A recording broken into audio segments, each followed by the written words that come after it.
thank you all for coming and welcome to Lowenstein Sandler. We're really happy to have this installment, the post-democratic debate installment of VentureCrushFG.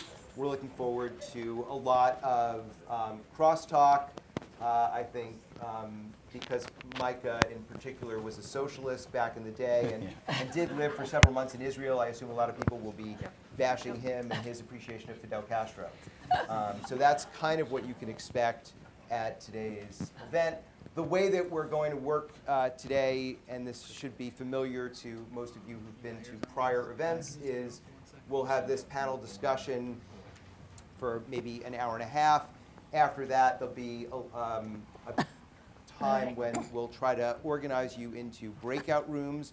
We have fantastic people leading the breakouts. They're listed in the book that all of you have. And those breakouts are going to drive off of the content we're discussing here.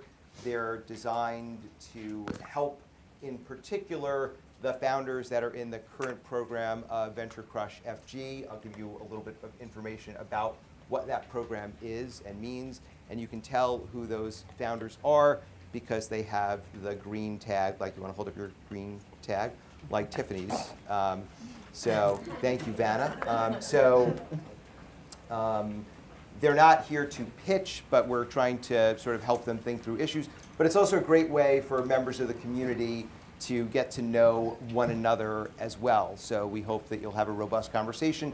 If it occurs to you that you should be introducing them or anyone else in the room to someone else here or maybe not here, that's value as well. We do hope that people become more connected just by virtue of participating in this particular event. And we're also blending these with a series of deeply substantive, technical, lawyerly lunches that we've been doing, like the one that we did this past month on the technical issues in buying and selling venture-backed companies, and the one that we did the prior month on qualified small business stock and how that gets screwed up and then impacts you as a growth company or as a founder or as a VC selling shares later. So if you're interested in those kinds of things, feel free to talk to me or my other colleagues at Lowenstein, a number of whom are in the room, and they're wearing blue tags like Mark's back there. And if you're colorblind, we apologize. We didn't intend to discriminate against you. It's just the way that worked out. Okay, so today's panel is a discussion of branding. And it's ironic that we're doing this at VentureCrush since we've done a poor job of branding this program. So I'll tell you briefly about the program. VentureCrush started in 2008, 2009 as a way to bring VCs, angels, and entrepreneurs together in New York. There weren't nearly as many places where that was happening back at that time, and we had a group of startups that wanted those connections into what was then a small but elusive community of venture investors that were based in New York or that were covering from New York from elsewhere, like Boston, which is a city that's been drying up and desiccated for years, right? Not just as a venture market, but like culturally as well. And from a sports and other. Didn't you start this with like Jeff Busgang? Yeah, Jeff Busgang was super helpful. Do you know why he was super helpful? He's stuck in Boston. He's like, I need vibrancy in my life. I need cultural diversity. I need intellectual life. I think he needed wine was the reason he partnered up with you, from what I understand. All right, well, that happens too. And so we don't take equity. There's no cost for being in the program. There's no obligation to be in the program. They don't have to work with anyone. They don't even have to raise money. And there's no application cost. And that's because it's about building a community of founders, and we also hope that they will link back with the founders who've gone through the program before as well as all of you. So this only works if everyone sort of participates together and follows up with people together, and hopefully you'll see each other at other events and things as well. So that's supposed to be part of the brand of VentureCrushFG. And with that, I'd love to have our panelists give a little bit of their background, and we'll do one of my favorite things, which is we'll go to the left to start. So Rebecca, do you want to talk a bit about what Sure. you're doing at USB? I'll ask each of you just a couple of questions so that we can get some info out, and then we'll have some questions that the founders provided before this session. Sure. I'm Rebecca Caden. I'm a partner at Union Square Ventures. We're a early stage, New York-based thesis-driven venture capital firm. I started my venture career in San Francisco. I spent about 10 years there. I was a partner at a firm on the West Coast called Maveron, where a consumer-focused firm, led a lot of consumer investments there, and then joined the partnership at USB about a little more than 2.5 years ago. We've been very focused, really since the inception of the firm, and then in recent days, on what network effect-driven businesses allow for, and how do network effects drive platforms and protocols, and then more recently, what can be built on top of that, and particularly around broadening access. How do you kind of systematically drive up value and down cost to unlock access in new ways? And so I trend on the consumer side of it. A lot around education, financial services, healthcare, and new forms of networks and communities. And Union Square Ventures, when you joined, did a lot in consumer or did very little in consumer? Depends who you ask. When I was joining USB, people would say, wow, you're joining a firm, you have such a consumer background, they don't really do anything in consumer. So then I was, in the process of joining, so I would go to them and I would say, I don't know, people are telling me you guys don't do anything in consumer, and they'd be like, well, wasn't Twitter consumer? Wasn't Etsy consumer? Like, we thought we were consumer investors, but the market seems to think not. The fact was they did a lot of network-based consumer, probably transactional consumer, which was more of my background. They hadn't done as much in, but one of the first things we did as a firm and a partnership when I joined was we rewrote our thesis together. And as always with USV, the thesis wasn't a new start. It was an evolution of kind of the backbone of what they'd been investing behind for a long time, but the process of relooking at it and thinking about where all of our interests were today was kind of where we began as a partnership. So when I met you years ago, one of the things that you and I spoke about was Nabokov. Yeah. And venture is a world full of people who have some degree of geekiness to them. And I always thought that part of your personal brand was, and I mean this in the most positive sense, Please. was a little bit of a literary geek. Oh, yeah. And you've referenced your work at Narrative. And so to what extent is that a part of your brand that you want to lean into as you manage your own personal brand as a venture investor? I love that question because I actually think it has a little bit of a winding road. I think when you start in an industry that isn't your own, I really fell into venture in kind of a surprising way. And I had been a journalist, I had studied literature, I was very passionate about Russian literature, including Nabokov. And when you start venture, you're like, okay, how can I make sure I belong here, right? So how can I make myself seem as much like everyone else doing venture as possible and kind of bury that part that's a little unusual. And then as I've gone, I've been in it for 9-ish years, you start to lean on the parts that are more unusual and understand how that adds value versus takes it away. And one of it is the background in storytelling and literature. One of the reasons, and we don't have to get too far into Nabokov, but since you asked, one of the reasons I love Nabokov was his art was storytelling. It had a lot more to do with what he could convince you of with his words and with a story than anything about the content itself. And that was something that was always interesting to me about him and a lot of what he wrote. And when you think about early stage businesses, so much is about that art of telling a story and the ability to convince so many constituents, yourself, your team, your co-founders, investors, the press, partners, customers, of something that you believe is going to be true and really, take them into a narrative long before it is true and it really exists. And I find myself thinking about the analogies of some of my literary past with early stage businesses. That's great. And I don't know that I have said in this room before, but I don't know if we still do. We used to represent the estate of Vladimir Nabokov. It's very cool. And had some dealings with literary rights and film rights and things like that, which really has not helped us attract the growth companies in tech that we represent. But, so Nabokov has kind of let us down in that regard a bit, but I don't think that should be a ding on his literary reputation. But I like the concept of, once you get deeper in, you can individuate and be that thing that is different. But you felt like you actually needed to be quieter about the ways in which you were different early in your career? I just think when I joined Venture, as junior as it gets. I had no experience in tech or startups and really learned, my venture path involves working with mentors and kind of the apprenticeship route and learning from people who I think are really awesome investors and insightful and kind of taking their guidance and then until I could kind of have my own. And so I think at that point I was probably less focused on how to stand out. Now, as you rise up in the industry and you start leading deals and you think about, I spend a huge amount of my time thinking about what I'm selling is a commodity.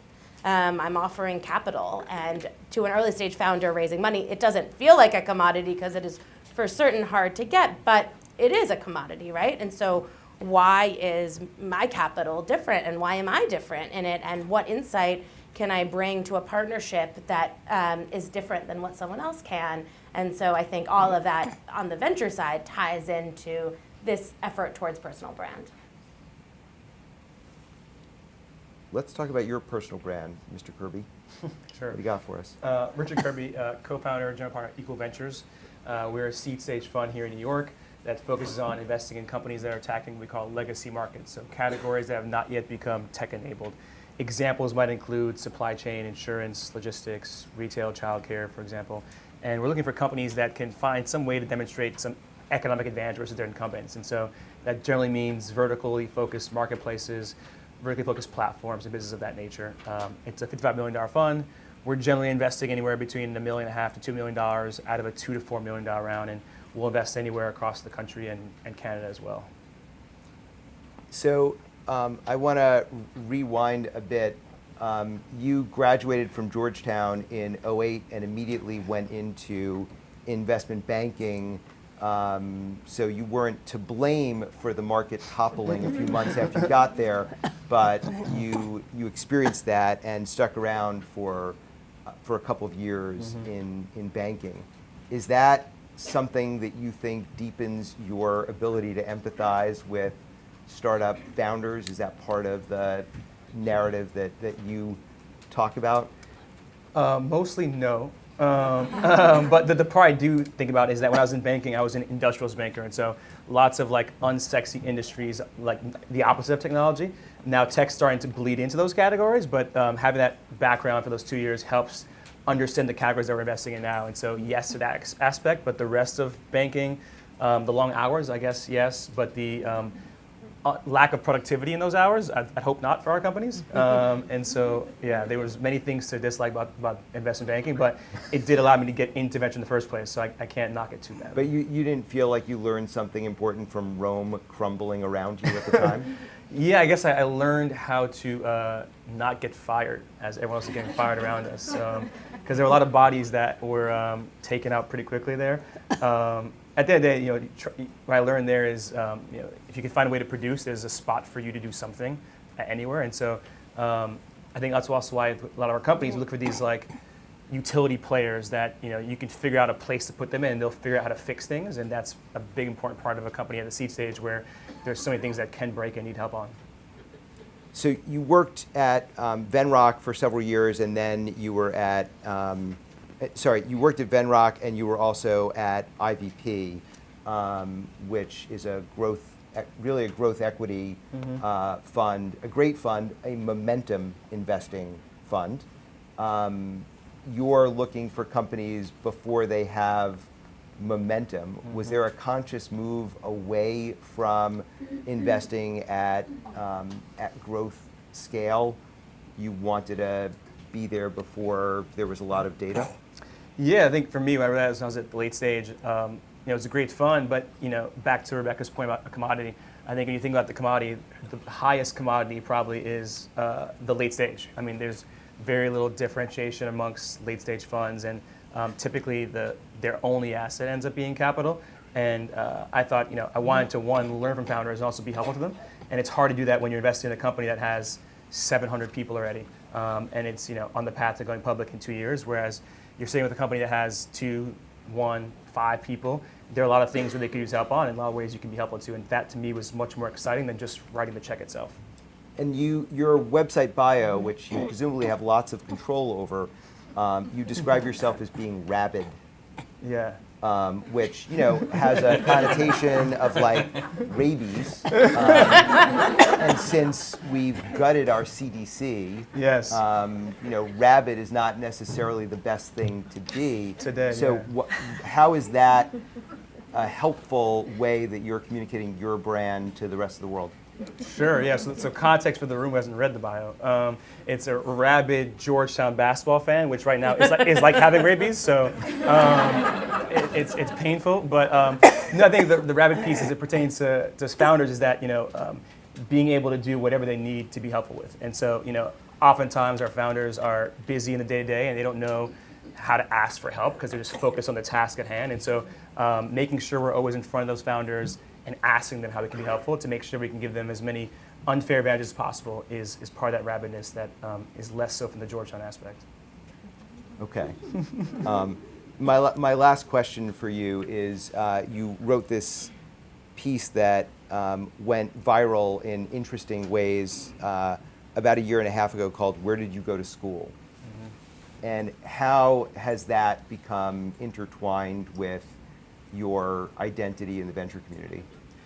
Yeah, so for those who haven't read the post, it was really putting a light on the lack of diversity in venture capital. So talks about the fact that over 40% of people in venture went to 2 schools, either Stanford or Harvard at some point in time, as well as the lack of diversity across gender and ethnicity. And so for me, it's just something that's very, very important to me personally that I want to hopefully find ways to right and fix in the industry.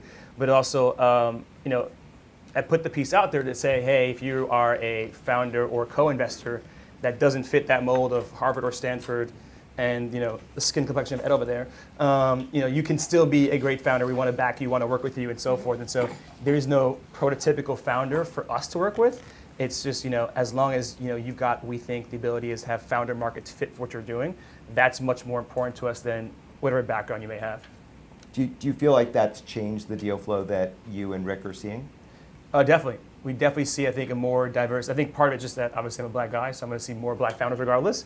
But being proactive about talking about it, I think it just brings borders down. So people feel like they can actually reach out to you, feel comfort talking to you. And even if they know that, hey, I don't fit your legacy market thesis, I expect and hope that you actually want to be helpful to me regardless. And that's true.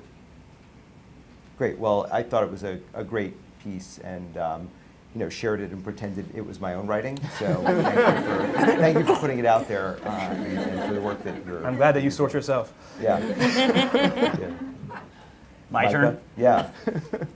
Since you're talking about our brands, I just want to point out something about your brand.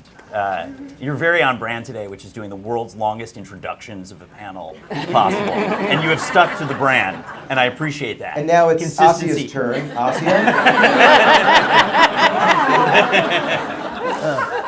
I'm out of here. One other quick point, you made the joke about me being a socialist, which I'm not. But venture socialist, that's what we're called, right? But actually, when my grandparents came here right after World War II, and I remember my grandfather joined a group called the Workmen's Circle, which some of you may know, which was a socialist organization. It was like kind of a social group, but also somewhat socialist organization in the United States. And he went on to open a little shop, grocery store, and my mother would say, whenever someone needy would come in, he would just give them the groceries. So he was a terrible business person, but a wonderful human being, and I think he's probably very upset that I'm a venture capitalist today. But but I think there's some of that socialism in my blood. So, but we won't talk about politics for another 2 minutes. My background, so I'm Mike, I'm a partner at Founder Collective. We're a seed stage firm here. I've wandered about a bit. I started my career in LA. We were talking about this earlier. I worked briefly at the Endeavor Talent Agency when they were just getting started a long time ago, but very quickly got wrapped up into the .com thing. And that was sort of the beginning of like getting bitten by the startup bug. I started a company called Handshake.com, not the one you all know, unfortunately. It was a lot like Thumbtack, but it wasn't Thumbtack. And I sort of learned what it took to build a startup. I was 22 years old. We raised $20 million. We had a $100 million post valuation, and I saw it all go away. And I sort of learned a lot about overcapitalization, unit economics, not hiring all your friends. And so naturally I went to business school, and in business school I was really committed to starting a company, and at the time it really wasn't B2B, B2C meant back to banking, back to consulting. As I was there, I literally started right before September 11th, so that was, September 11th was like my, 4th or 5th day of school. When I came out, I had met some guys at MIT, and long story short, we commercialized some technology, imaging technology for the dental market, and then for the next 8 years of my life, I spent selling technology to dentists. Go figure. But they're not very good. But nonetheless, we got acquired by 3M. The product's out. It's a scanner instead of a dental impression. We have this whole digital solution, and I really wasn't planning on being a venture capitalist, but my co-founder from that business and our angel investor, Eric Paley and Dave Frankel, respectively, and I started talking about starting a fund and really keeping the ethos of angels. So, writing small checks, keeping it as a small fund. We had always gone to Sand Hill Road with our hat, a hat out, and we wanted to be much more approachable. All founders, as the name suggests, Founder Collective sounds a bit socialist, but really a different kind of VC at that time. We started in about 2009. I joined full time in 2012. So. And then I moved. I heard there was a naked cowboy here in the city, and so I decided I would, for those of you that watched last night, decided to, like, two heads are nodding. Bloomberg's in trouble.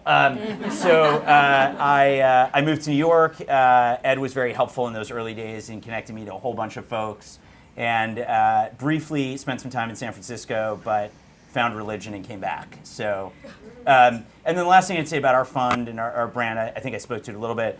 Everyone always asks, like, what's your thesis? And I think, unlike these guys, I don't think we've ever been very good at articulating exactly what we focus on. But some things we have stuck to in terms of messaging. One is capital efficiency. We've seen companies that have raised $3 million and sell. Our biggest exit ever raised $18 million before going public, and is now it's the Trade Desk. It's a publicly traded company for $13 to $15 billion market cap, maybe down to 13 given the market. What about Uber? What's that?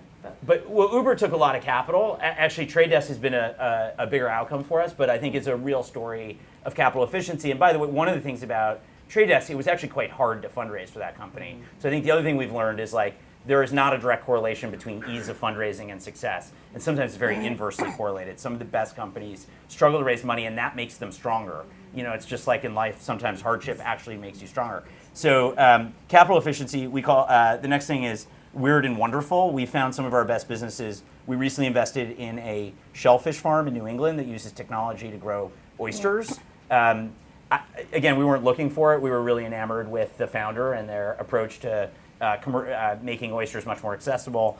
And the third thing is it's just a lot of founder empathy and really trying to empathize with the journey. I know many of you are founders, and like a day looks like this. And I think and I remember those days, and I think it's very easy as a VC to be like, yeah, I know you got some hard time, but like as a VC, your day kind of looks like that, not like this. And I think that empathy, has helped us at least build rapport with founders and really try to help them through, especially when you're searching for product market fit. Those can be some of the hardest, darkest days. So I'll turn it over to the to Ed. So I appreciate that after criticizing me for the longest panel introductions, you leaned right in and got more talk time. I was trying to avoid the questions. But it's great, and now there's context on you, which is also great. I love how you kind of glossed over the time at Endeavor, Yeah. Did you work for anyone interesting at Endeavor, and can we get a story? I can't tell the stories because God only knows who they've got out here to.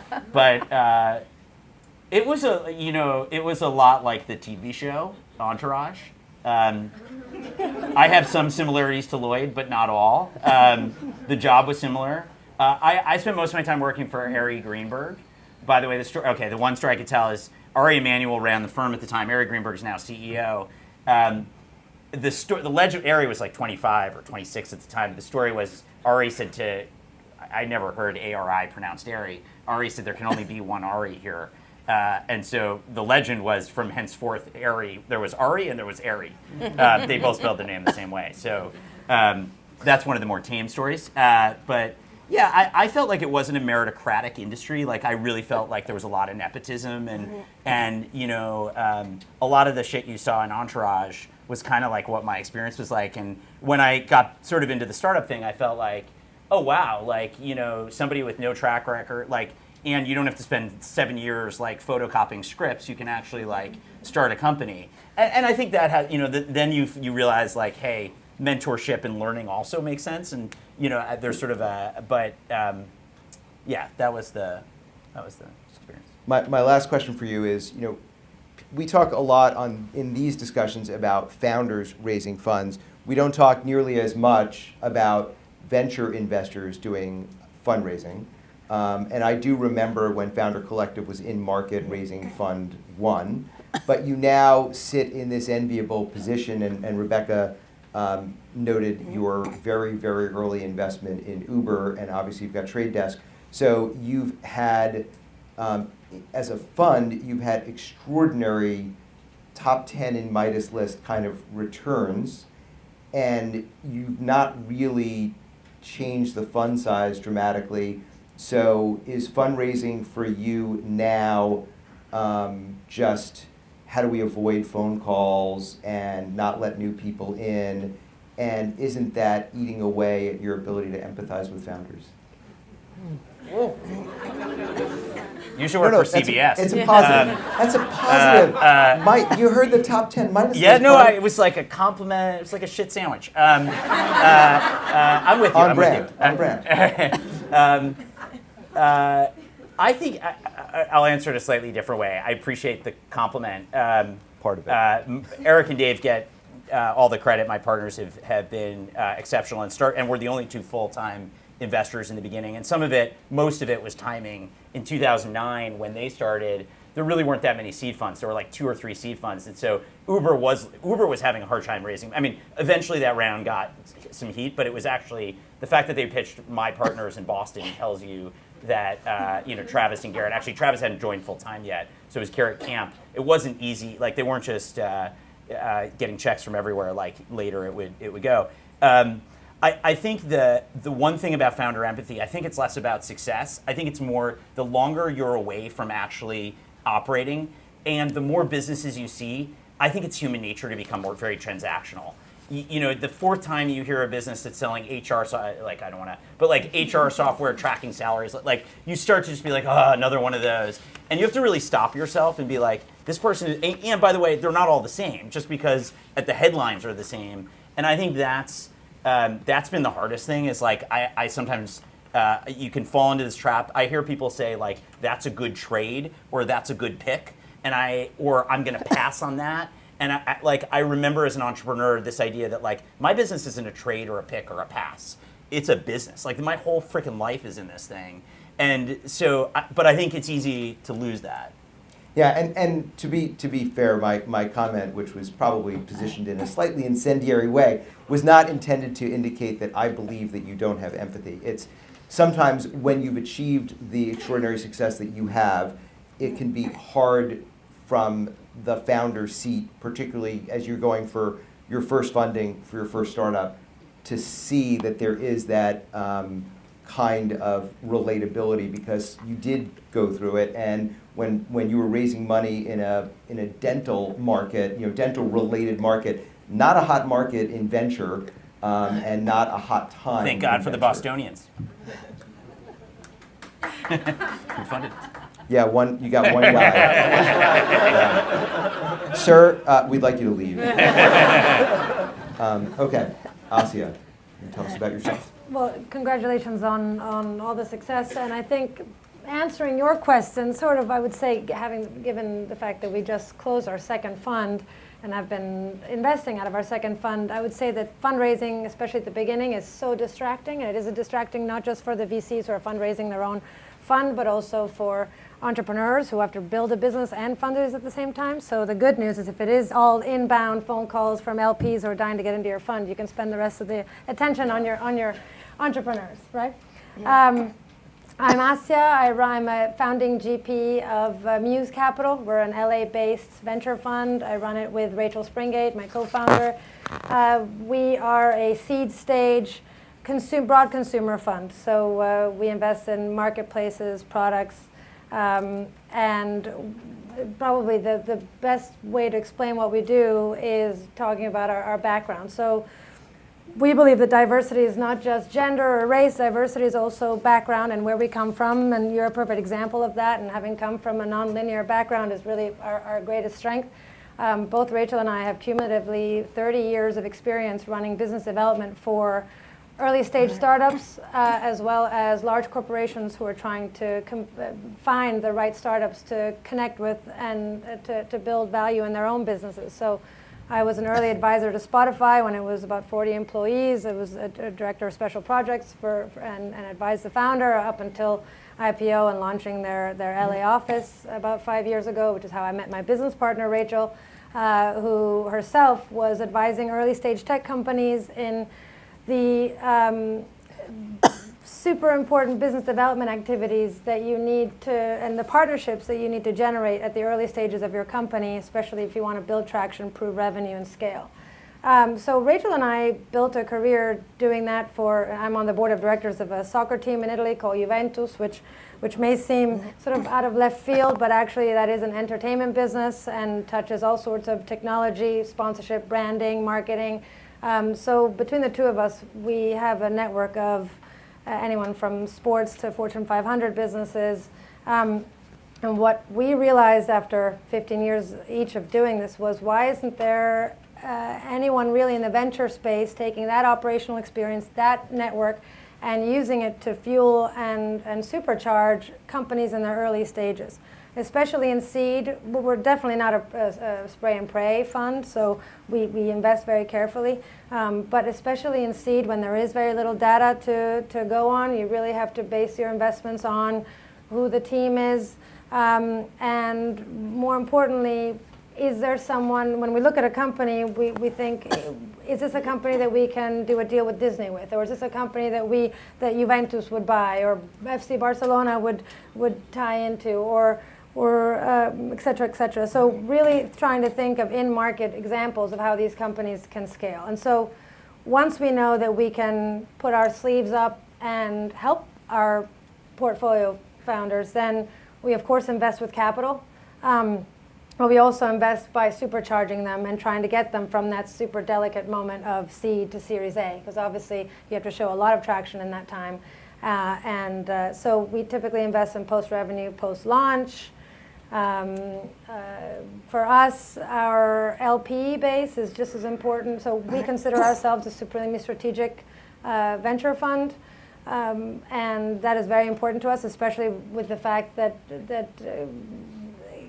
capital is pretty easy to find for a majority. I mean, there's capital is everywhere. There's no shortage of it. And really to be able to get into the best deals and to be able to invest in the best companies, you really have to give, founders are smart enough to know you have to give something more and not just have a big brand name that, and so get in heavy. But the other thing that we do is we believe in building an LP base that is just as strategic as we are to our entrepreneurs. So for us, we have family offices all over the world, whether it's Belgium or Brazil or Asia, all across Europe. And these are family offices who have interests in various areas of the consumer space. And may be helpful not just in direct investing as the company grows, but also in being highly incentivized potential investors and advisors to our entrepreneurs as they scale internationally. So we're all about value add. So I want to talk about two things that are in your bio on your website, and I it's not that I didn't do any deeper looking than website bios, but I don't know how many times I've seen either of these two things on the bio of a partner at a venture fund. Uh-oh, which one's that? Cancer and cannabis. Ah, yes. I had breast cancer and a double mastectomy 4 years ago, and when I was 36. And actually, I smile when I say it, because I'm alive, but also because Rachel and I built Muse Capital from the side of my my bedside as we were recovering, and it was really sort of a big moment for us to do that. But it was around the time that LA was legalizing cannabis, and everybody was sending me a ton of weed, and and most of it was as a joke, and I at first thought it was funny, and then I started getting the same goosebumps that I got when I first played with Spotify before it even left Stockholm. I don't know how many of you know, but it's a Swedish-based company, and my goosebumps tend to tell me that things are good before I even know it. And I remember just looking at all these new hardware and different things that were happening in cannabis, and thought that was super, super interesting. And obviously, I tried it, and it was pretty amazing to consider that I didn't have to use all my medication for the rest of the last 3 weeks. My mother tried it too. It was pretty hilarious. And since then, I've been investing personally in cannabis, and we have a sort of an extension of a family office where we invest in cannabis, and we deploy the same kind of value-add mentality that we do at Muse. And yeah, one of the companies we were talking about is a company called Daye, D-A-Y-E, which is a CBD tampon company. And it was led by Index Ventures in London. It's essentially it's a patented technology that has a CBD analgesic patented technology for an analgesic tampon, and there's CBD in it, which is the most effective agent for pain relief. And CBD on the skin, everybody, is really questionable, but when it's ingested through mucous membranes, it's actually pretty powerful. So now we ladies have the first ever pain relieving tampon, which has been 40 years too late in my opinion. But anyway, yeah. And you also have run marathons? I was about to run my 5th marathon in the North Pole when cancer struck, but yeah, those days are over for me. I'm a lot more relaxed now. It's all the weed. It's all the weed. Yeah, it's weed. It's LA. It's hiking. I'm actually not relaxed at all. The fundraise killed. Well, but there's. I mean, when I think of your brand, I think of grit, which you've talked about a lot. But I believe that you did a marathon after you almost lost your leg. Yes. Oh God, you always. My first marathon was after I severed my leg below my knee, and I was hit by a taxi in London, and my physical therapist told me I should start trying to run, and then one thing led to another, and I ran a marathon a year later, but a year after full-on recovery, so it wasn't a year after the accident. But we understand entrepreneurs, because it takes a lot of grit to do what you have to do. We've seen it all, both as operators ourselves within companies, but it does take a whole level of grit, and asking for a lot of help and surrounding yourself with the right people. For us, team is everything. You can have the best idea, but it means absolutely nothing unless you know how to build it out. So grit is everything. Yeah. Well, I have been continuously inspired by your ability to overcome obstacle after obstacle. No more obstacles. Yeah, I'm putting a pause on the obstacles. Yeah, and then you had a bunch of great early exits with Seed Fund 1, which is unusual, and so it's good. Yeah, and if it's not good, there's weed.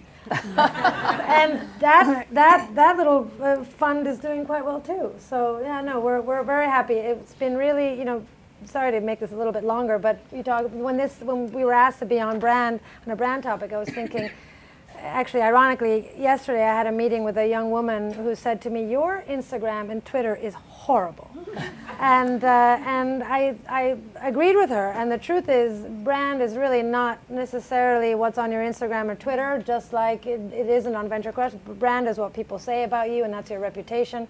And I think the number one thing I would advise everybody in this room when you're building your brand is you start by just doing the work and making sure that other people are talking about you very, very well. I mean, we couldn't say that we're value-add investors and help entrepreneurs do the impossible things and help them scale and build revenue if we didn't actually do that, and if you couldn't pick up the phone and ask the entrepreneurs to do that. So I would say that comes later, but yeah, we have to redo our website and Twitter.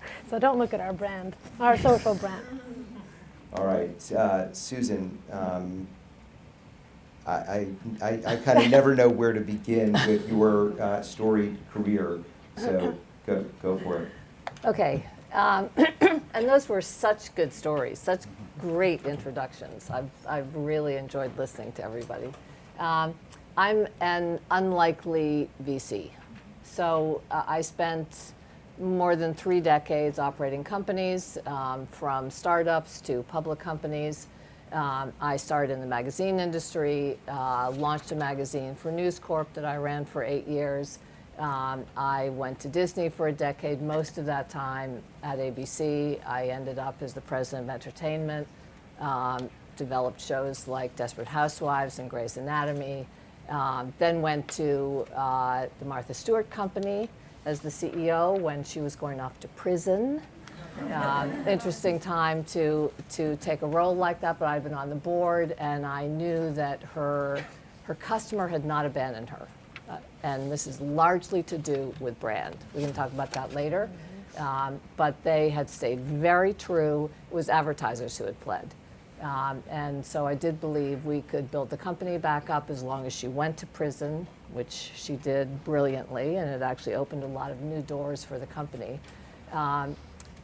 So I stayed there for 4 years until the company was back to growth and profitability. And then I went to what was, at the time, a small startup called Gilt that was reinventing shopping. And in a lot of ways, it felt like it brought together multiple things I had done before, because it was commerce, but it was also entertainment. You know, we claimed a time period, and we programmed it every day. And we did a lot of stunt programming. And it was fun, as well as being something that allowed you to buy things that were great. While I was there, this is now, I joined in 2008, so by 2010, I was meeting a whole lot of young women who were starting companies.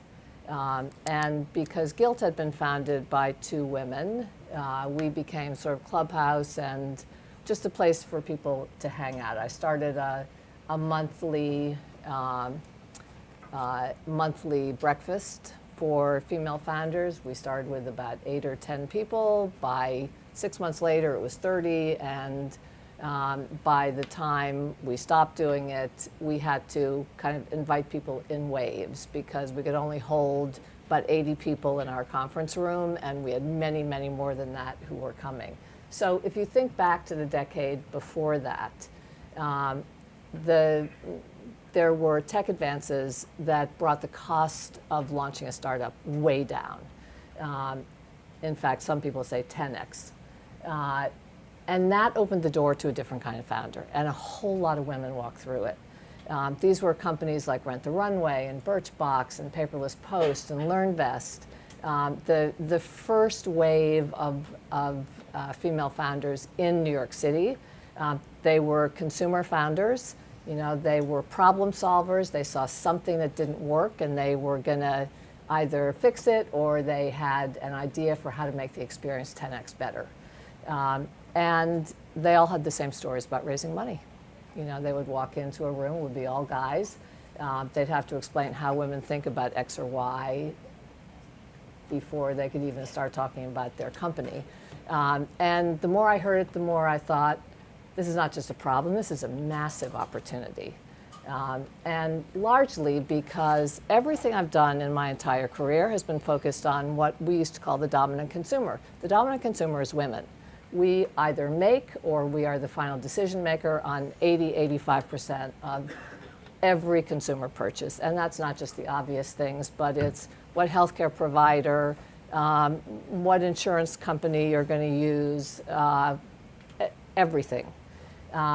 So to me, the idea of a founder who intuitively understood the customer, the end user of a service or a product was going to have a competitive advantage. And the fact that the venture capital world was ignoring them meant there was a big white space that we could maybe move into. So in 2014, with backing from a single LP, was actually AOL, Tim Armstrong. Oh, not working? Hi, is that better? Yes. Oh, I'm so sorry. I'm sorry. With backing from Tim, we launched a very small proof of concept fund. It was $10 million. We wrote small checks, and we built a pretty great portfolio. The question was, could we pick well? Were there enough women starting companies that you could build an A-plus portfolio? And that's what I kept hearing from all my guy friends who were in this business. Nice idea, but there really aren't enough women doing this. We've seen 5,000 companies founded by women since we started about 5.5 years ago. So that's just not the case. And we have a great portfolio. You know, we're in companies like The Wing and Zola and Lola and Pymetrics, and you know, we've got 9 companies that are valued over $100 million. Now that means nothing, as you've heard here, until you actually exit, but it does indicate that these are companies that have momentum, that have found an audience, that have found a customer, and that are doing something unique and valuable. So a little less than a year ago, we spun out of what was then AOL Verizon at the time to launch a $50 million fund, still early stage. We write checks of like $500 to $1 million. We've got an ownership target. And we are still very much a consumer fund, although we have always been willing to invest in companies that are B2B or enterprise companies if they're solving a consumer problem in a better way. So we're in a company called Spring Health that takes over mental health care for companies. They do it brilliantly. There's no way you could do that as a consumer play, or it would be a very different company. Yeah, we've closed a good chunk of the fund. We're investing from it, and it's a really interesting world. I am the oldest emerging manager on the planet. Why sign up for doing something where you were, really at the top of the industry in media, in Hollywood? That's not an industry that's easy to get to the top of. Why sign up to restart and not leverage more of that? Hey, I'm at the top, I can get whatever job I want, or do whatever I want, or greenlight whatever project I want in the media world.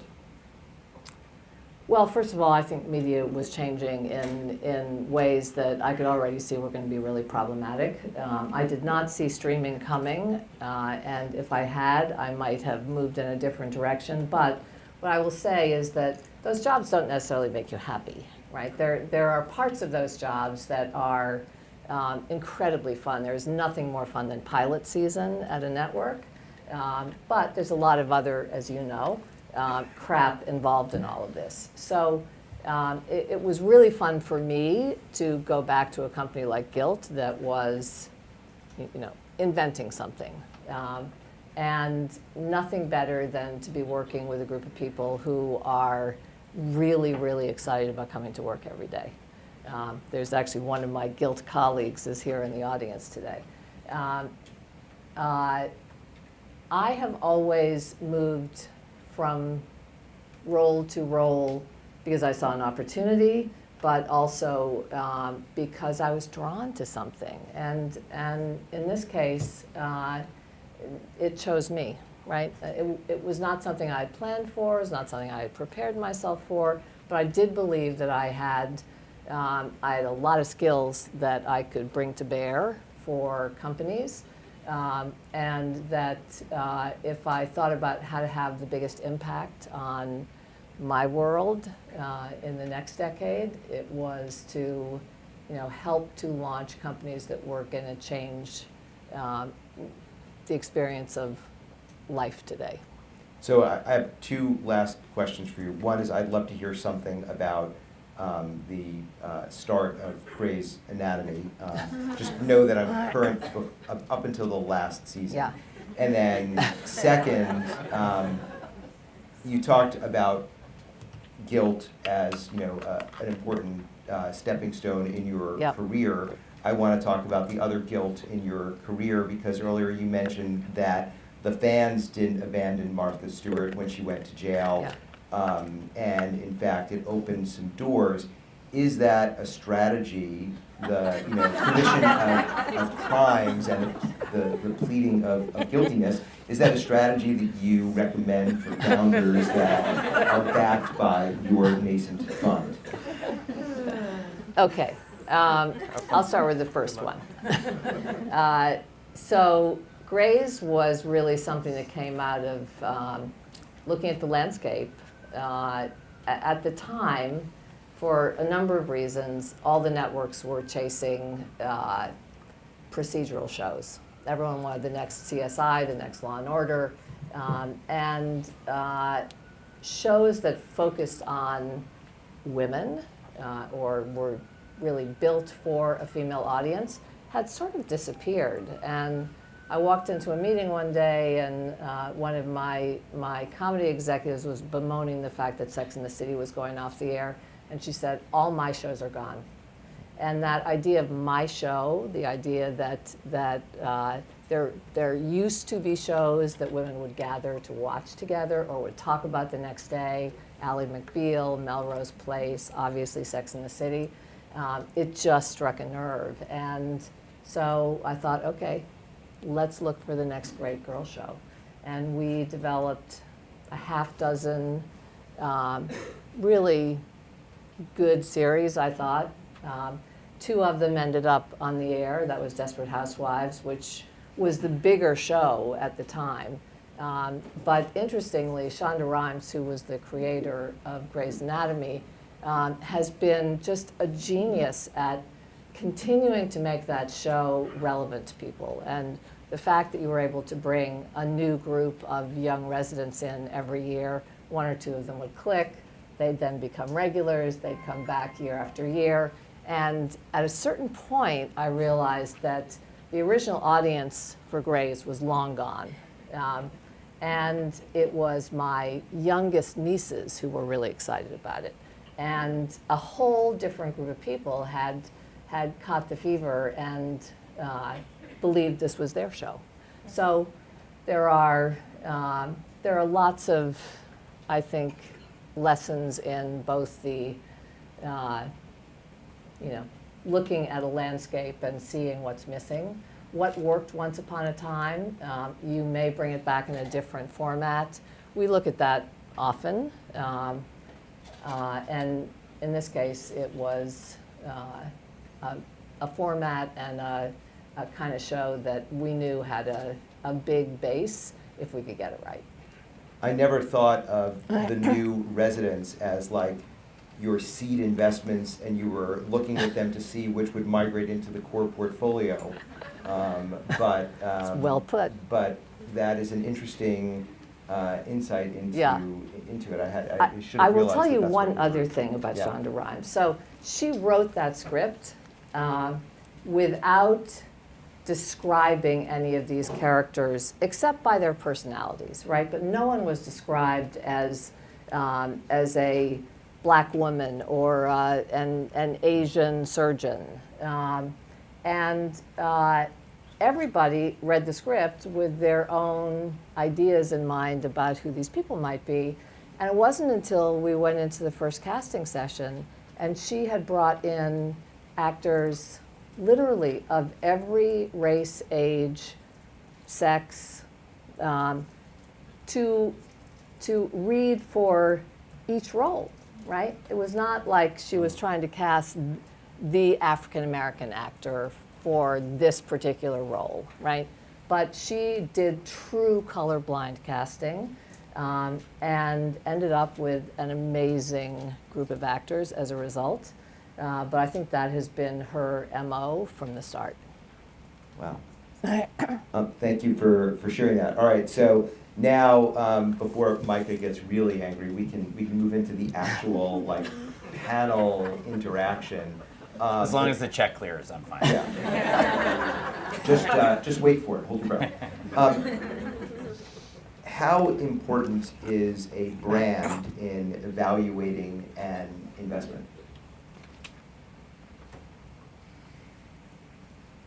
You asking specific? This can be for any of you. I'd like each of you to read for the part. No, this can be for any of you. I mean, it's not a very well thought out analysis, but the first thing I would say is that if the founder can't sell his or her own story to us and tell us their vision and believe it, and as you said, story tell, then that's going to be then that's sort of a red flag for us. And I do think that communicating in the deck or when you're presenting the future story of where that company will go, that's important. Obviously, the pitch is usually related to numbers and metrics and market size, and that's all very important. But as we said before, especially in what we invest in, which is in seed, there's very little of that. But the vision of the founder, where they want to take that, I think that's super important. So, I mean, yeah, it's very, very important to us. But I also think that in the absence of that, because sometimes you'll meet founders who have it all, but maybe need some help on the storytelling, clearly that's where we would come in and either help them find someone that they can hire to help in that respect, or just highlight that that is something that they need to be able to know how to reiterate time and time again. If you look at Spotify's storytelling from day one till the very end, that they have evolved significantly. So as long as they know that it's an important part of their trajectory, that's for us very, very important. So we actually spent a bunch of time last year as a firm thinking about this question, because we found ourselves talking about this idea. In fact, we included it in our thesis around trusted brands. And we noticed brand was thrown around a lot in the ecosystem. We talk a lot about this idea of brand, and we were like, okay, what does that mean? Does it mean your Twitter and Instagram? Does it mean your website? Does it mean, okay, you hire a branding firm and you pay them $25 to $1 gazillion and they'll, do your brand? What are we looking for here? Is it storytelling? And we studied a lot of different things. We actually published something called the Trusted Brands Deck, which is probably on, it's definitely on our website somewhere. And what we decided for us it meant was that we think that companies make a promise, and they make a core promise to their customer, and that becomes their brand. And that is the thing that they can't break, or when they break, it's deadly. And what we actually learned was it actually means you can break a lot of other things. That over time, you'll make a lot of commitments, and you have a fair amount of leeway on them, but not on the trusted brand, right? Not on the brand promise that you made to your customers. And we ran through a whole number of examples here. Nike was one we talked a lot about, right? So in Nike, you think like they've promised you that by wearing their clothes or their sneakers, anyone can be an athlete, right? Like anyone can be like that. And so people feel that way, and that becomes part of their brand. They didn't promise you that they were going to have the most ethical supply chain in the world. And so when they don't, they lose some customers. But in the end, Nike looks pretty okay. And that's because I don't think they promised you that. Doesn't mean that they shouldn't, but it didn't break the core fiber of their being. Whereas companies that have that as the core fiber of their being, when you learn that it's not really true, that they're not as sustainable as you think they are, I think there's an existential threat. And so that's where we've come to on this idea of kind of what does it mean to be a trusted brand. I agree with that 100%, except that I think that the consumer is changing, and that there are certain things that they expect from brands that maybe they didn't 2 decades ago. And one of them is that a brand is going to share their values. So, sorry, I did it again. Hi. I was just saying that I agree with that 1,000%, but I do think that consumers are changing, and particularly younger consumers, and that they have expectations that a brand is going to share their values, and they're going to support and buy from a brand that does, and they're going to avoid a brand that doesn't. Now, that doesn't mean that you have to express all of these overtly, but there are certain things that I think are becoming table stakes in the consumer world. I think one of them is actually sustainable practices.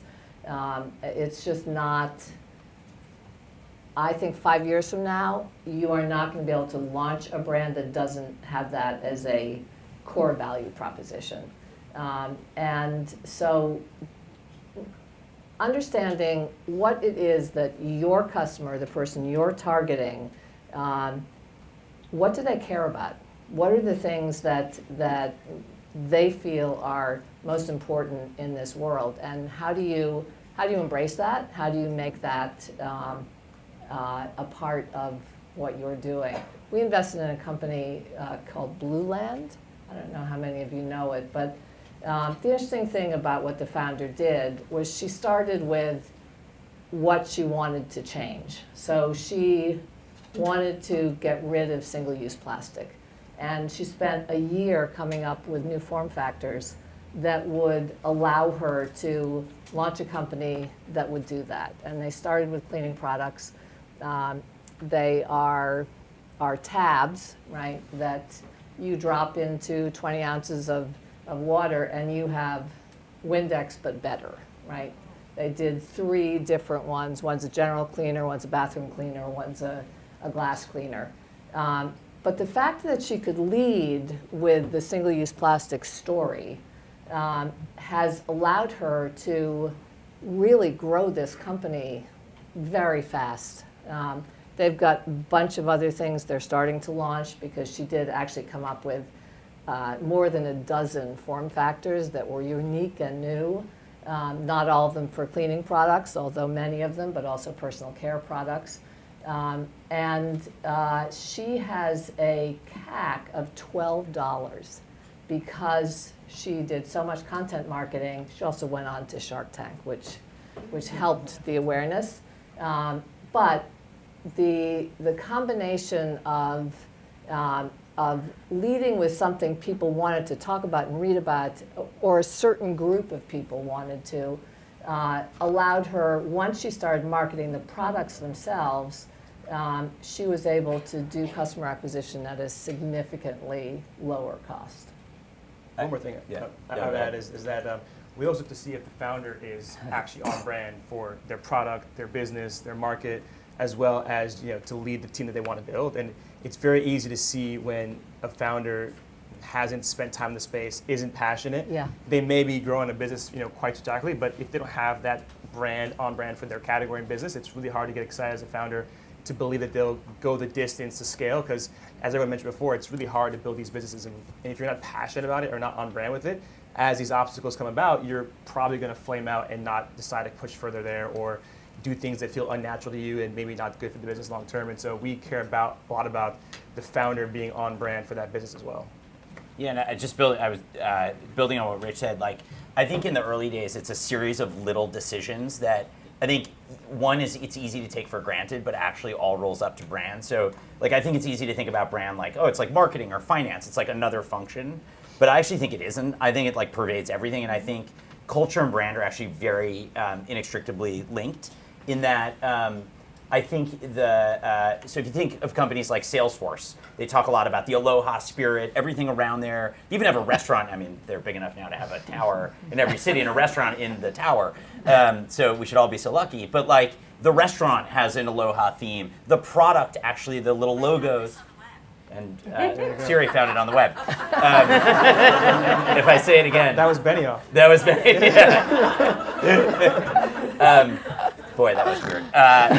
So, I remember, and then I think it's true even at the startup level. Like, I remember walking in, I don't know, I just thought of this Gusto, where I don't know if you guys have ever been there, but it's one of these modern payroll providers, and they started in a little apartment in the founder's apartment, and you always took off your shoes because they were clean and wanted their shoes off, and so. But as the company scaled, everybody took their shoes off. So I remember going back, and there were like 200 people, and there's like this wall of shoes. And part of it's like, that's weird, and God, I hope people feet are clean. But you're also like, that is special, and that's probably going to employees are going to come in, prospective employees, they're going to come in, they're going to walk out, and they're going to be like, that's kind of a special place, and it may not feel like brand or website, but that stuff translates then to a way of being. And I think about Zappos and customer service, and you can go through these and you can say and I think on the other side, when a founder is sort of didn't pay close attention to why they named the company, I don't know, I just went on a name finder, or why does the deck look a certain way? I think the deck should look, doesn't mean you have to hire the fanciest designer. It just means you have to have a reason and a narrative for why you're doing it that way. And I think that becomes very apparent. What is the how do these decisions translate into a brand promise? I would add to that, which is being purposeful, not just towards telling the story to the consumer, which obviously we all know that's very important. But for us, it's very important also that the story is being told within the company. So when a founder comes and tells us that they have analyzed, that they've dreamed up their ideal cap table with who they would want to be backing them, and having that be a very purposeful story, and having a reason for why that is, first of all, that shows a lot of purposefulness, obviously, from the founder, but it also increases the odds of that cap table actually looking like that in the end, because that gets communicated to when they go out. So it's not just the advisors that you choose, which is very important, but the investors that you choose. I mean, for us, sometimes we look at companies and if we don't see any diversity at all, and again, it's not just gender diversity or race diversity, it's where they went to school, it's just where the background, we don't necessarily say no right away, but we say very quickly, this is where we think that you're missing in terms of moving your business forward, and that's a story as well. So who they choose is the team members. But your cap table and making sure that tells a story of your company, that does a lot, and it also helps you scale and keep that story alive as you scale. I want to go back to something Susan said about in 5 years from now, sustainability is going to be table stakes in terms of being part of the brand promise. And thank you, Rebecca, for also framing this as brand promise rather than just brand. One of the questions so before this session, we sit with about 50 of the founders in the program and go through the issues that are on their desks, and then they provide questions so that they can ask them anonymously, and so that I don't have as much work to do. How important is social impact as part of the brand and the brand promise, and how important is it when it's not core to the business, or when it's not organically linked to the business? So in the example that you gave, that is core to and linked to the fundamental nature of the business. Not clear to me that Slack is a social impact company or needs to be a social impact company. Yeah, and I would differentiate between social impact. Sorry, nope, I got it here. Okay, I would differentiate between social impact company and what I was talking about, which is there, are attitudes on certain things changing enough that that something will need to be considered and will need to be part of every startup's planning as they create a supply chain, as they think about the way they're going to go to market. And I do profoundly believe that sustainability is one of those things that, like child labor once upon a time, right? So there were plenty of companies that were started with lots of kids with little fingers, and that was no longer something you could do.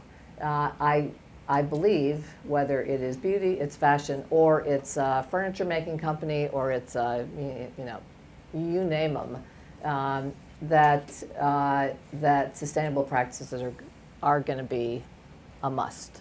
Not a nice to have, but a must have. Do you folks share that perspective? On impact, sustainability, which one are you talking about exactly? That Either one? sustainability is a must, and the kinds of things that Susan was just talking about, like you can't build a company with based on child labor. I mean, unless you're the first daughter apparently, but you know those kinds of it's true. Those kinds of things are a must-have. I think it's increasingly becoming more table stakes. I think Susan's right. I'm not sure if it's 5 years, 3 or 10, but like, it's becoming so important. I mean, I know for our LPs, they ask a lot about it too. They don't ask for us to be like a social impact fund, but they want to know the impact that we're seeking in our companies that we invest in, and sustainability is definitely one of them.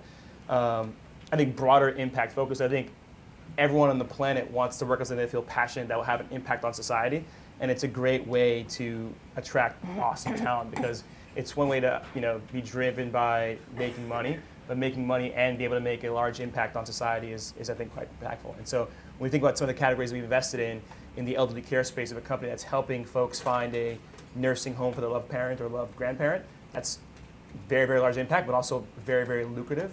Similarly, for another one of our companies that's helping independent owner-operator truck drivers across the country run their business more efficiently, and a truck driver is the most common job in America, and so when you give an impact on 2 to 3 million lives in the country, that's very, very impactful. I think it's going to be a great way to get, hopefully, the best talent to work for your company. And as Asio was saying, talent's one of the most important things for anything to succeed in the first place.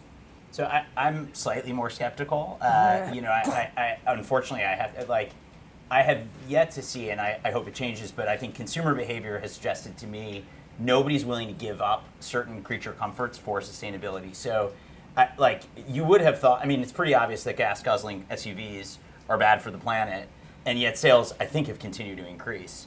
Now, maybe that's a reflection of gas prices, but I have an SUV. I think about these things, but it's pretty damn convenient to have a third row and a big back, So I think probably what's going to happen is consumers are going to rely on brands to do it for them. I also think that the challenge with the child labor thing is, child labor is bad, but it's not as tweeting that and attributing that to you. Yeah, go for it. Founder Collective reverses position on child labor. Now it's bad. It's bad. I'm just not sure it's as binary. I think one of the challenges with this stuff is are these shoes or those glasses or that clothing or that beauty product better than the old one or not? You read all this conflicting data, and I think as a consumer, it's very hard to process it all.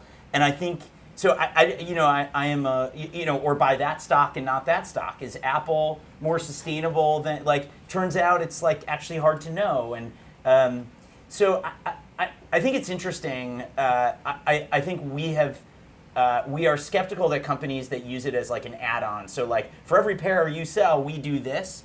I feel like those are not native. Going back to brand, they're not true to the brand. You're just sort of throwing it in there. So I think it's when you see it, when someone's truly trying to build a product that is authentically better. I think in the way we used, this is going to sound like a bad analogy nowadays, but we used to look to Whole Foods to deliver us organic food. When it was hard to find organic food, you were I trust Whole Foods because there's nobody else.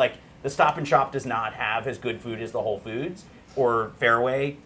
Rest their soul, but we used a brand as a proxy for organic, and I suspect sustainability may be something similar, where we're going to have Amazon's going to tell us which one's slightly more sustainable, but I think people will vote with their. I don't know. I think it's going to be hard to change habits really quickly, unfortunately. I think probably the most what we're finding is the most interesting intersection is where.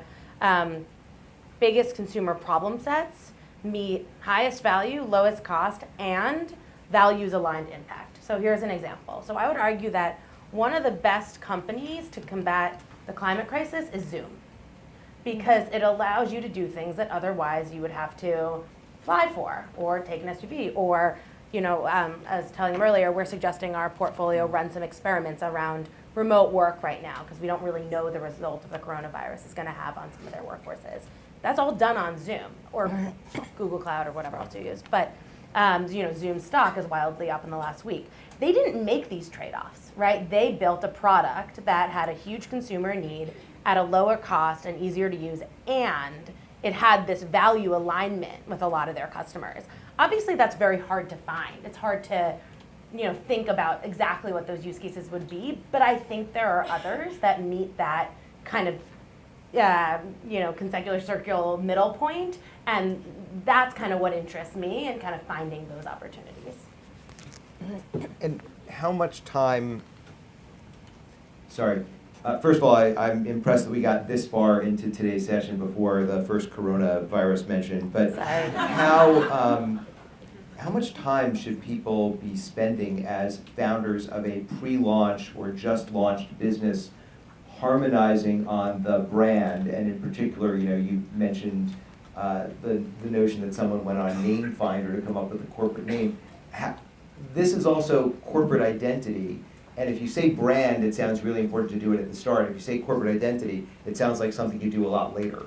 So how much time do you expect your founding teams to spend on it, and what are some good ways you've seen founding teams work on this?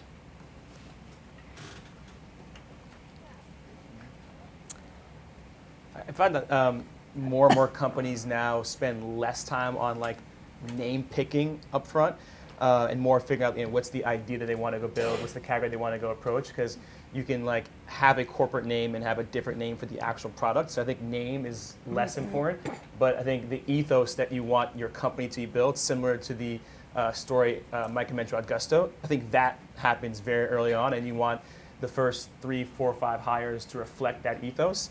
And I think the name picking is, I think, less important and can be fixed later on. I love names.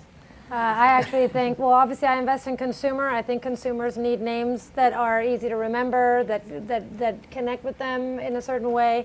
We're very passionate about the future of mother and the future of women's health.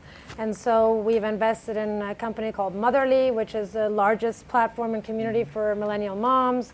Obviously now millennials are becoming mothers, and they're realizing that there's not much out there for them in terms of medical and postpartum and all of these services, so they're building them themselves, which is also why it's so great to have investors who invest in women, because most of these companies are built by women. So we've invested in Motherly. We invested in a company called Oath, which is the One Medical of pediatrics.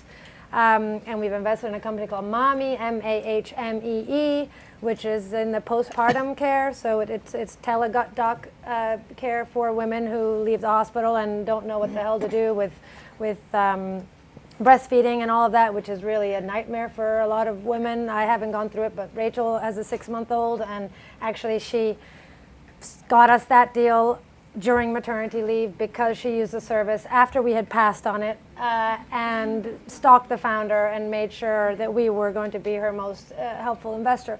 But so for us, those names are important because Oath, Health, Mommy, Motherly. So if you're lucky enough to do that, I think it does galvanize everybody in the company. It does make it easier to explain what it is that you do.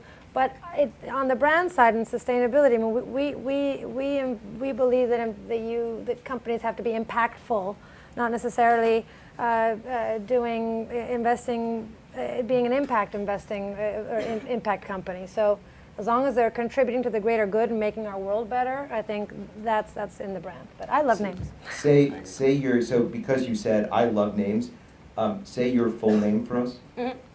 He always makes me do this. Assia Grazioli Venier, but that I don't expect you to remember. And it's like the speaking on the brand stuff, we have a fiduciary duty to return the fund and then some, and we're supremely ambitious women. So we invest in great companies, and we don't have a de facto diversity mandate because I'm Italian, Rachel is half Philippine, half British, our associate is half Taiwanese, half Italian, and our intern is, and she's a woman, and our analyst, who was our intern, is from India, and he's a he. And we actually recently relaunched our website, and we hadn't even noticed this, but as the company founder images were going through, we realized how incredibly diverse we were. And we have 60% women, and no one comes from the same place. None of them have the same educational background. All of them have incredible co-investors and the biggest funds in the world, but all of them come from all walks of life. I think that's investing with impact. But it starts from, hopefully it'll get to the point where we don't even know we're doing it. That's sort of what I hope that all these incredible capitalists out here will create, is fueling new companies. So can I say one thing about your question about branding agencies? And I think there's a huge difference between that kind of work, you know, finding a logo, finding your colors, finding your typefaces, all of that, which is great, but that's not your brand, right? Your brand work is really going deep into what it is that you're building, that you're going to go to market with, and what your story is for that customer. That's the hard work, and that's the important work. And I certainly think at early stage, investing much more in that as opposed to, you know, bringing on Red Antler or some other agency to do some fancy work for you is what's really key. I'm happy to give you examples of companies that have done it well, but it's just absolutely the must. That's what your brand is. Could I add one thing, just building Yeah. on both these points? Ed, are we totally over time? And we're No, we're going to do one more question and okay. then a couple from the audience. I think also, like, I've learned words matter. Like, names matter and words matter. So, like, USV network effects. Like, we know, like, I know that's USV. Like, that association is really, you know, when I said we've chosen not to use the word pass with founders, that was a deliberate choice. It's very easy to use the word pass. But we thought about it. We thought about the feeling that it evokes. And so I think it's very easy to be flip about words. And I would encourage everybody, like, it's worth spending days debating what is the language we want to use, because it's the telephone game. It will get passed down. And I remember this debate, and everyone will recognize the company, surge pricing. Like, I think that says something. Like, and I think it was a mistake, honestly, because I think it was like, it sounds militaristic almost, like, or like you're getting, overcharged. And so I think these little decisions along the way are quite important, and the language you use is very important. Mm-hmm. And when you talk about network effects, everyone from USB seems to always say thesis driven. And so one thing we haven't talked about is you at Union Square Ventures and your partners are so damn on brand that it's really impressive. So there has to be this uniformity of buy-in. And so my last question before we go to audience questions is, how do you achieve that uniformity of buy-in on brand? And if you're not achieving it, what's your learning from that?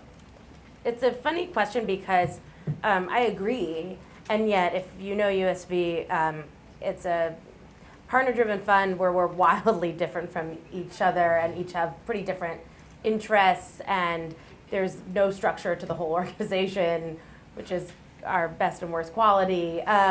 So there is no plan to be on brand, and certainly no process to create ourselves being brand. But what we have found works for us to get there is pure amount of time spent together discussing it. We overweight time that the six of us spend in a room talking about ideas. And that could be portfolio, can be company, it can literally just be ideas and the thesis and pushing it forward. That wasn't, it's a little bit of a unique way that a venture capital firm runs, and it was a little bit new to me, but I've drank the Kool-Aid around it, and I learned how it applies to our portfolio as well.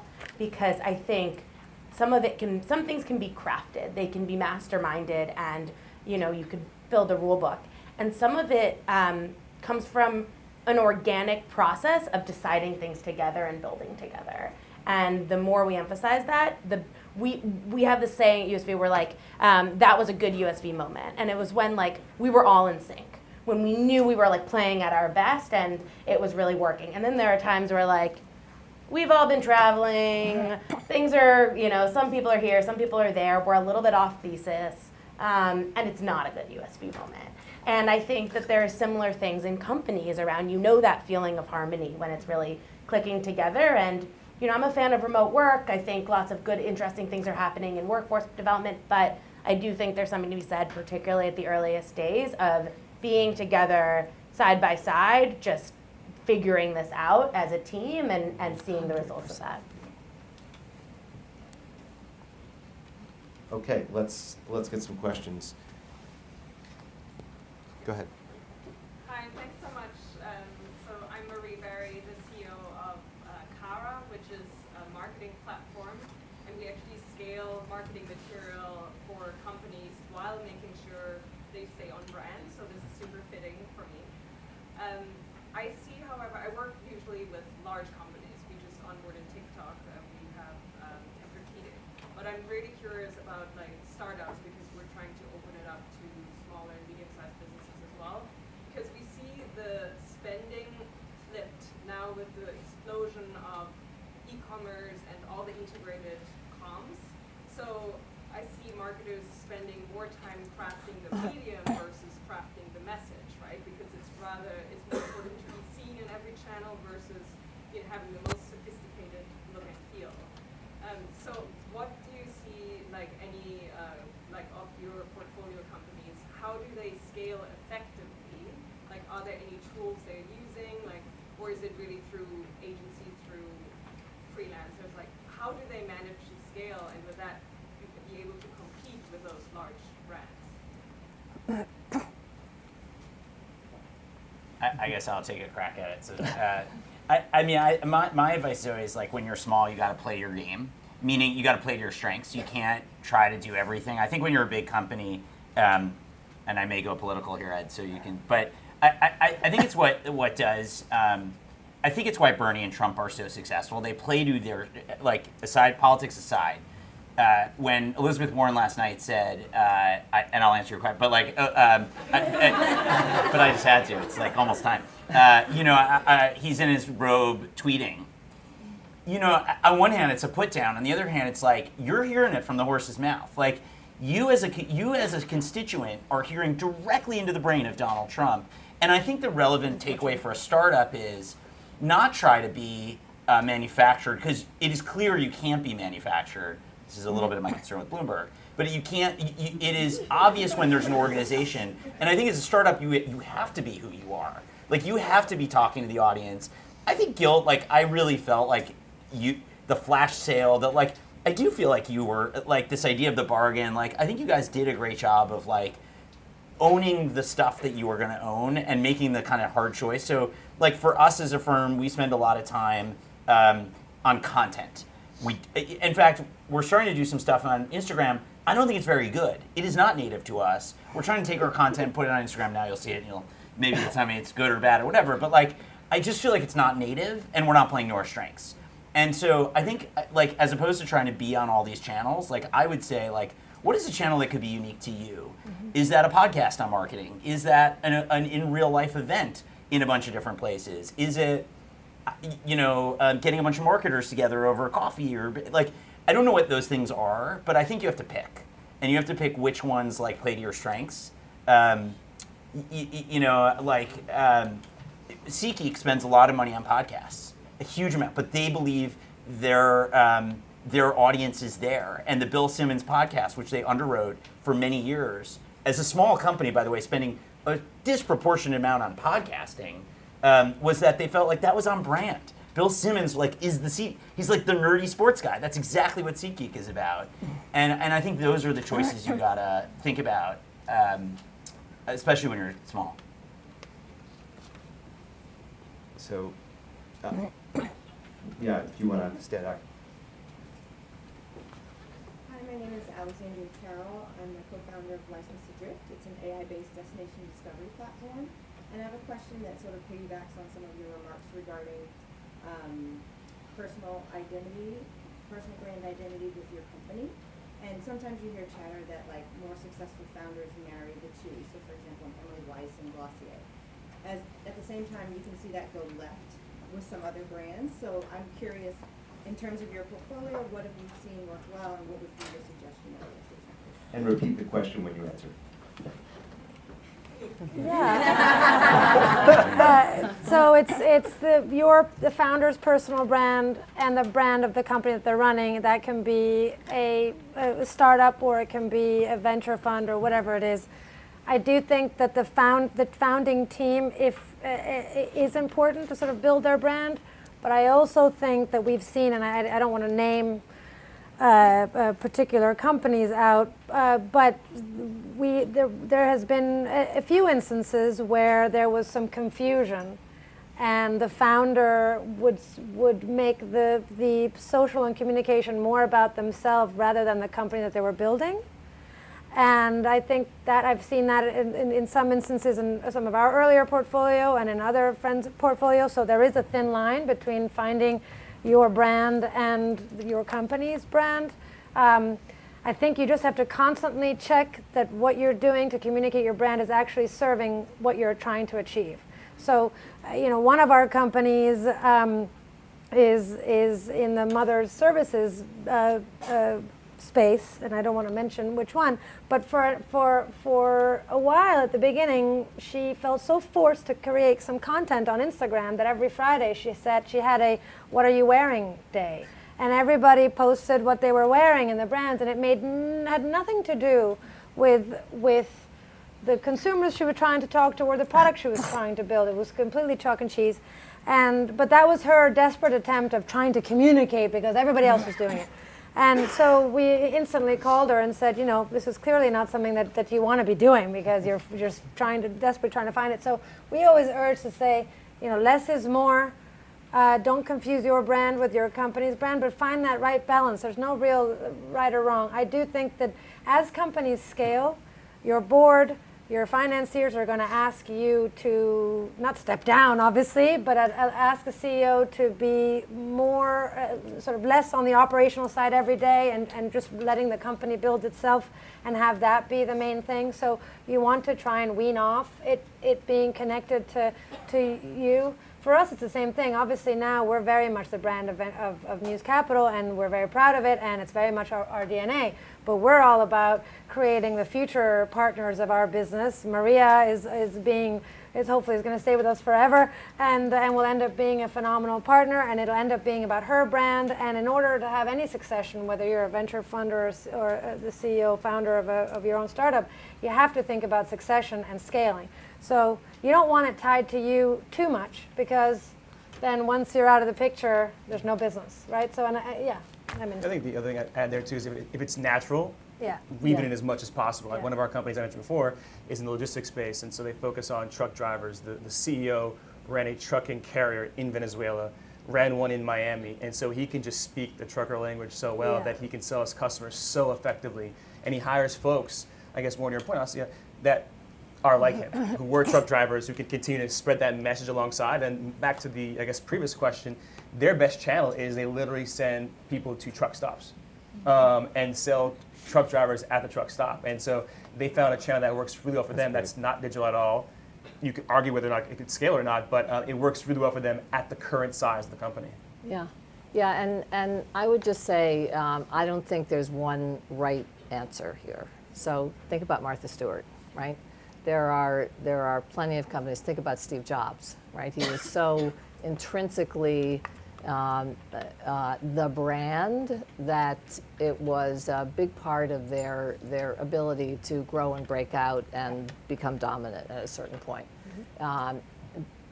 So I think you have to figure out whether it's right for that company. We're in another company called Starface, which is a very young brand that's doing skincare for Gen Z. And they have an amazing Instagram account that is written by one of the two founders. I mean, everything is written by one of the two founders. Not as her, though, as Starface. So there are lots of different iterations of this that I think can work. And usually you know when it's right or it's not. I would add to that, which is the voice. So what you're talking about is the voice is the same.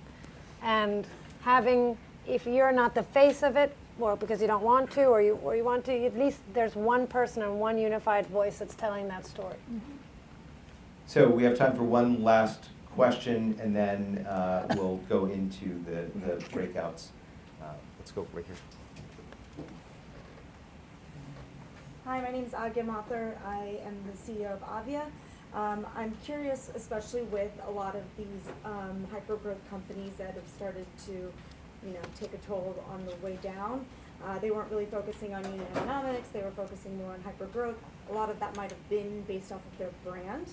So how do you kind of, especially when you're looking at the companies that are pitching you, associate what the brand is, how that can help them scale, then also what kind of metrics they still need to hit from a growth or from a unit economics perspective?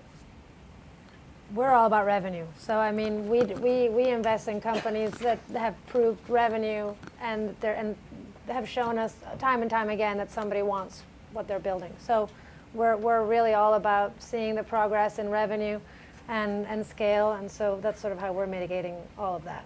And we're very valuation sensitive. So that was sort of your question. I would say brand should be leverage to unit economics, right? So in the best instances, brand should give you lift and leverage around whatever you are spending around your channels.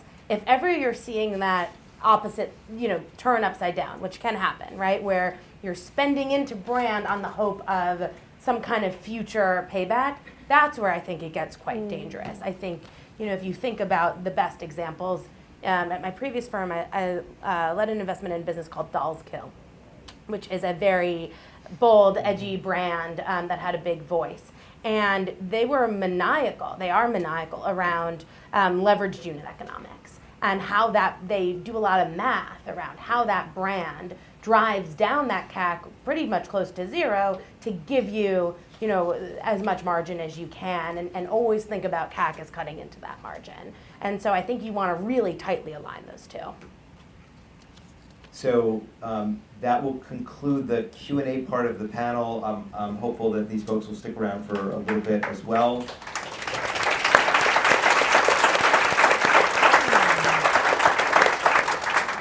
I'll tell you quickly what you're going to do next. So if you look at the back of your tag, there should be a breakout room letter.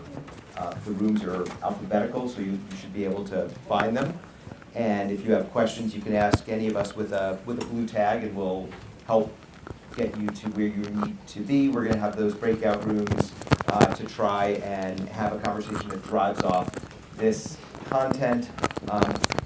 That'll last for maybe an hour, hour and a quarter, and then there'll be wine and some food and good opportunities to network, we hope.